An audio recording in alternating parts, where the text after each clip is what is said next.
Silent night, gun-filled fights, Godluck's vengeance, Godluck's smite. Gang members killed his son, it wasn't mild. Godluck will come for revenge all wild. December 24th is the date where he will kill them all. Kill them all, kill them all, kill them all. A merry gang warfare Christmas. Woo! Silent Night 2023, not to be confused with the other Silent Night movies. Many renditions of Silent Night. This isn't a horror-related project. Not entirely, at least, but John Woo, who did Hard Target, Broken Arrow, where John Travolta was life imitating art, art imitating life, being a full-on dick. Face Off, where Nicolas Cage said he could eat a peach for hours. You are welcome for that. You are welcome for that. You are absolutely welcome. I need to retro-review that at some point. MI2, where Doug Ray Scott from Ever After and Tom Cruise decided we're just going to defy physics, fuck physics, collide, land 90 feet on the ground, and continue fighting. Wind Talkers, Paycheck, and other projects. Written by Robert Archer Lynn. And this is, I guess it qualifies as a Christmas movie, considering when one particular incident happened that led to Brian Godluck, Joel Kinnaman, deciding that, oh, my son's dead, I've been injured, and my wife, my beautiful wife, is there to take care of me. Catalina Sandino Moreno, who is gorgeous. My God, she's gorgeous. Good Lord, look at her. Yes, I would be upset, obviously, if somebody that was my flesh and blood passed away. Getting to go home to her. Not the worst thing in the world. Not the worst thing in the world. Treat a great woman right if you get a great woman like that. Nevertheless, he decides, after kind of moping around for a while, that he's like, hey, wait a second. I'm going to take the law into my own hands, and I'm going to kill them all. Training and doing all kinds of things, training montages, and then eventually he decides to seek out the gang members with, I guess interesting results, shall we say. Look, there isn't much of a plot to this, and that's fine. Minimalist dialogue. I think we hear like a radio spot. We hear,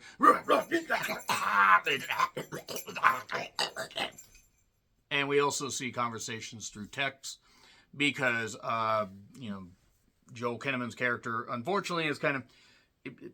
The power of speech is removed from him. We will find out why in the spoiler section. But if you've seen the movie, you understand.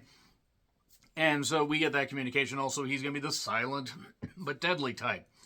Speaking of silent but deadly, yeah, silent but deadly actually would describe Silent Night pretty goddamn well. And I don't mean the silent but deadly good part. I mean the kind that would, make people pass out on a goddamn elevator. Am I kind of tipping my hands to how I felt about this? Look, the critics are split on this.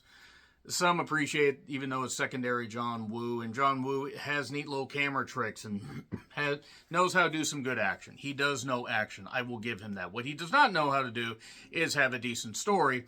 And while, yes, you can strip down, you can take out dialogue, you can take out, really the names of a lot of these characters and everything, and you can pull the story back and basically make it as minimalist as possible. When you remove a whole bunch of stuff, you're actually supposed to replace it with something. And replacing it with blood-soaked action is fine if you have a reason to root for this character and you have a reason to root against the people that he's targeting. You really don't, though. I mean, this is simultaneously a great idea and horrible execution. This was laborious. It was an hour and like 40-something minutes that had a couple neat little things. Marco Beltrami's score was actually pretty goddamn good. He's done the first few Scream movies and also a lot of other movies, and he is a terrific fucking composer, one of my favorite composers. Anytime I see his name in the goddamn credits, I'm like, yes, okay, cool, I have to give this a chance. I haven't seen every movie that he's done the score for, but nevertheless. You would feel for the guy, and yes, we get flashbacks and we find out what happened, and again, it's a very simple story, and that's okay, but there's no meat to it. I felt totally empty watching this guy do what he did, and he put himself in stupid situations a lot. Yeah, he's just a regular guy. But it was kind of hilarious watching some of the stuff. I'm like, yeah, some of the violence is okay, I guess, but a lot of it, even though there are neat little camera shots and camera tricks, the gunplay, they try to make it like, oh, it's just going to be stripped down, it's going to be all this, and it's not good. I'm sorry, Silent Night is not good. The critics were right. The critics at least knocked this. And I haven't seen like a ton of people say, "Oh, this is so exceptional." It is. What if you guys really liked it? If you thought it was fine, that's great.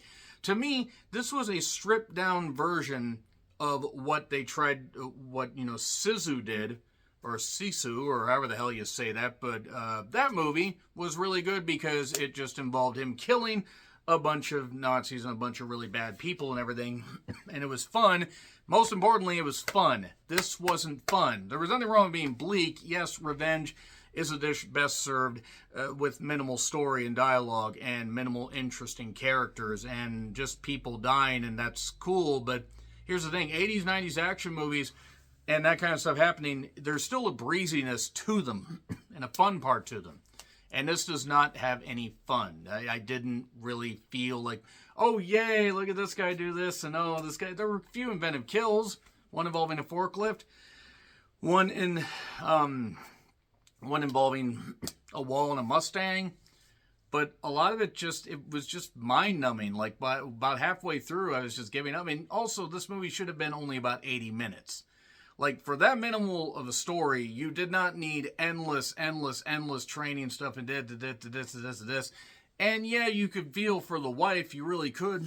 And sure, everybody would want to get revenge for their child or their loved one that gets killed. But yeah, it's taking place around Christmas. It is what it is. It's definitely not one of the worst movies I've seen this year, but it's definitely one of the most disappointing because it wasn't fun. It wasn't good. It wasn't interesting.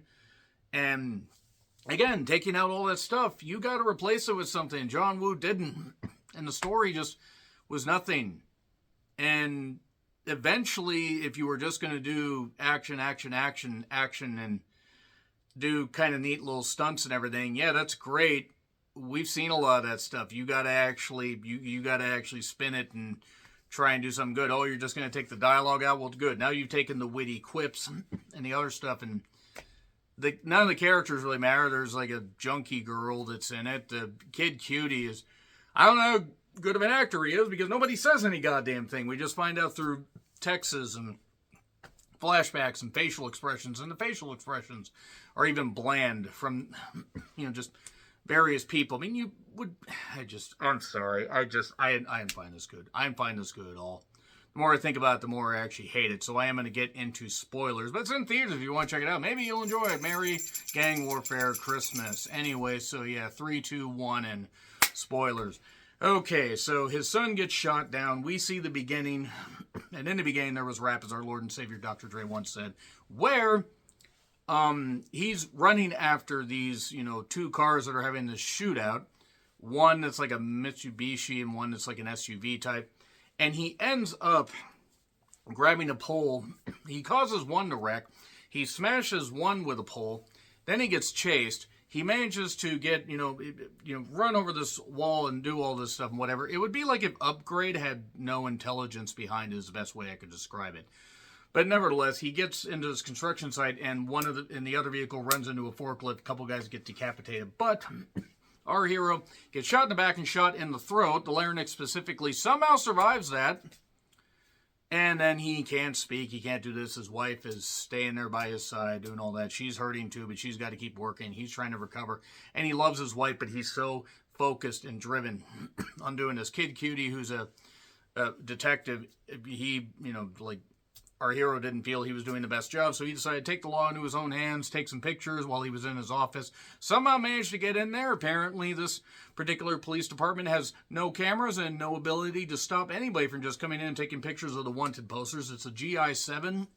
Poisonous GI tract is really what it should have been called. Yeah, so surviving all this stuff, and now he was drinking for a while. Now he's focused, he's training, he's getting better. And he does love his wife, but she grows distant. She decides to leave him. And yeah, why the hell not? Why not buy a custom or a Mustang, that's out in the back of a convenience store and soup it up with apparently endless money. He has a lot of money and the ability to just get all these weapons and all this stuff. And normally I wouldn't focus on this stuff, but when you take the dialogue out and you take so many things out, you need to have something to, I don't know, just single-minded revenge. I mean, maybe it was a meta commentary on it. Maybe I just totally missed the goddamn point, but he captures this one guy. He has him tied. Does a stupid situation where he's trying to get him to write down, this stuff like this on this printed stuff, all the hierarchy of this particular gang, because he wants to get this one guy that's got a tattoo on his face, a couple tattoos on his face, I guess, bald guy. And this other bald guy basically gets himself free, ends up stabbing our hero in the leg and doing his stuff. He eventually kills the guy, but it's so...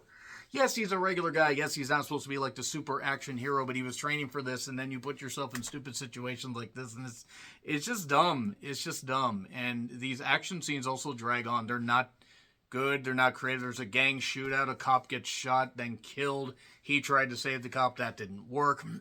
Marco Beltrami scored once again, the best part of this goddamn thing. His son really loved toy trains. He got him a toy train, put it on his grave, and had it run around like this, apparently. There's either an electrical outlet, on the grave, or it's just battery-powered, or, I don't know, maybe it's powered by the sun. Maybe it's brighter than the sun. Maybe Colby Calais is there. I would have liked to have seen her in this movie. I'd like to see her elsewhere. Let's move on from that. I don't know who the junkie girl is. She looked familiar, but I can't quite place her.